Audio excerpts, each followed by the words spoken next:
कीड़े मारने वाली दवा में ही कीड़े लग गए। जी हाँ, ये जुमला आमतौर पर उस दौरान यूज किया जाता है जबकि जिन लोगों पर भ्रष्टाचार खत्म करने की जिम्मेदारी हो और वही भ्रष्टाचार में लिप्त हो जाएं, ऐसे में ये जुमला यूज किया जाता है कि कीड़े मारने वाली दवा में ही कीड़े लग गए। एक ऐसा ही मामला जबलपुर से सामने आया है जहां पर सेंट्रल जीएसटी में पदस्थ रहे असिस्टेंट कमिश्नर और इंस्पेक्टर को 4 लाख रुपए की रिश्वत लेने के मामले में जेल भेज दिया गया है।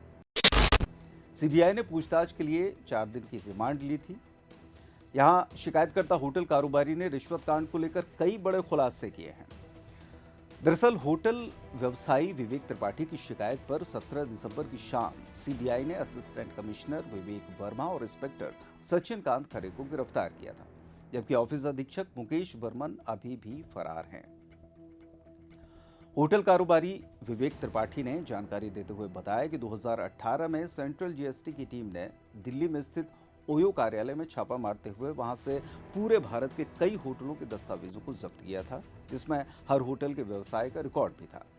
दिल्ली जीएसटी की टीम ने जांच में यह भी पाया कि ओयो ने अपने बिजनेस को 100 गुना तक बढ़ाकर दिखाया था, क्योंकि कंपनी को आईपीओ यानी इनिशियल पब्लिक ऑफरिंग लाना था।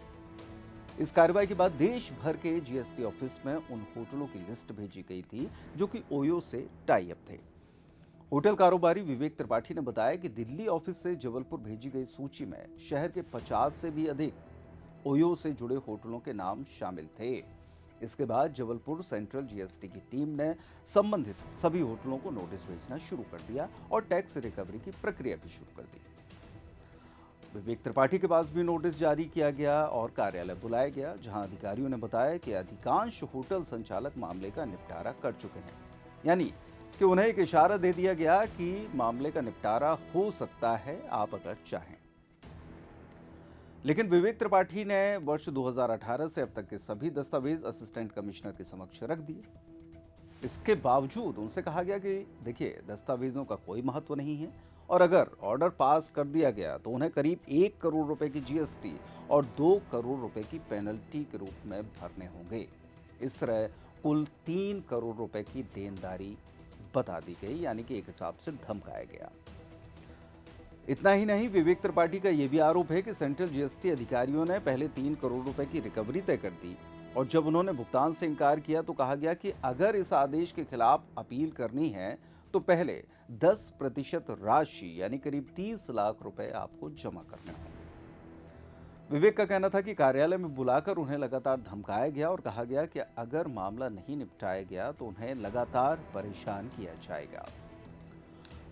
इसके बाद काफी मिन्नतों के बावजूद असिस्टेंट कमिश्नर और अन्य अधिकारी मानने को तैयार नहीं थे और अंततः सेंट्रल जीएसटी अधिकारियों ने 10 लाख रुपए की रिश्वत लेकर मामले को निपटाने की सहमति जता दी। अब मामला यहां से शुरू होता है। इसके बाद कई बार आग्रह किया गया कि दस्तावेज सही हैं तो क्यों रिश्वत मांगी जा रही है, लेकिन उस पर कोई भी अधिकारी पसीजा नहीं और लगातार दबाव और धमकियों से परेशान होकर उन्होंने सीबीआई एसपी को लिखित में शिकायत सौंप दी। शिकायत के बाद सीबीआई ने करीब 2 महीने तक पूरे मामले की गोपनीय जांच की। इस दौरान ये पड़ताल की गई कि कौन कौन अधिकारी रिश्वत की मांग कर रहे हैं। जांच पूरी होने के बाद 17 दिसंबर को रिश्वत की पहली किश्त के रूप में 4 लाख रुपए लेते हुए इंस्पेक्टर सचिन कांत खरे और असिस्टेंट कमिश्नर को गिरफ्तार कर लिया गया। अब देखिए, भ्रष्टाचार किस तरीके से काम करता है, इसकी जानकारी भी विवेक त्रिपाठी ने दी। उन्होंने कहा कि भ्रष्टाचार 2 तरह का होता है।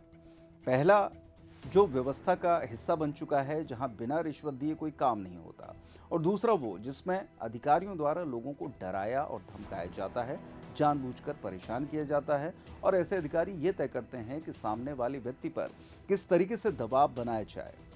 उन्होंने आरोप लगाया कि दिल्ली से जबलपुर आई दस्तावेजों की सूची वरिष्ठ अधिकारियों के स्तर पर तैयार की गई और फिर चुन चुन कर लोगों को नोटिस भेजकर धमकाया गया। विवेक त्रिपाठी का मानना है कि इस रिश्वत कांड में फिलहाल असिस्टेंट कमिश्नर, इंस्पेक्टर और अधीक्षक ही सामने आए हैं, लेकिन इसमें और भी बड़े अधिकारियों की भूमिका हो सकती है, जिसकी जांच अभी बाकी है। अब ये पूरा घटनाक्रम किस तरीके से हुआ, ये भी हम आपको बता रहे हैं। दरअसल 17 दिसंबर को इंस्पेक्टर सचिन कांत खरे 2 व्हीलर से राइट टाउन पहुंचते हैं। विवेक त्रिपाठी उन्हें अपने कर्मचारी के जरिए 4 लाख रुपए भेजते हैं। इसके बाद सचिन कांत ने रकम लेकर अपनी एक्टिवा की डिक्की में रखी और जैसे ही गाड़ी स्टार्ट की सीबीआई की टीम सामने आ गई। हालांकि इस बीच वो मौके से भागने लगा, लेकिन करीब 6 किलोमीटर तक पीछा करने के बाद सीबीआई ने ग्वारी घाट के पास उसे 4 लाख रुपए की रिश्वत के साथ गिरफ्तार कर लिया। पूछताछ में सचिन कांत ने असिस्टेंट कमिश्नर विवेक वर्मा और कार्यालय अधीक्षक मुकेश बर्मन की संलिप्तता की जानकारी भी दी है। अब इस मामले में हालांकि जो अधीक्षक हैं वो फरार चल रहे हैं।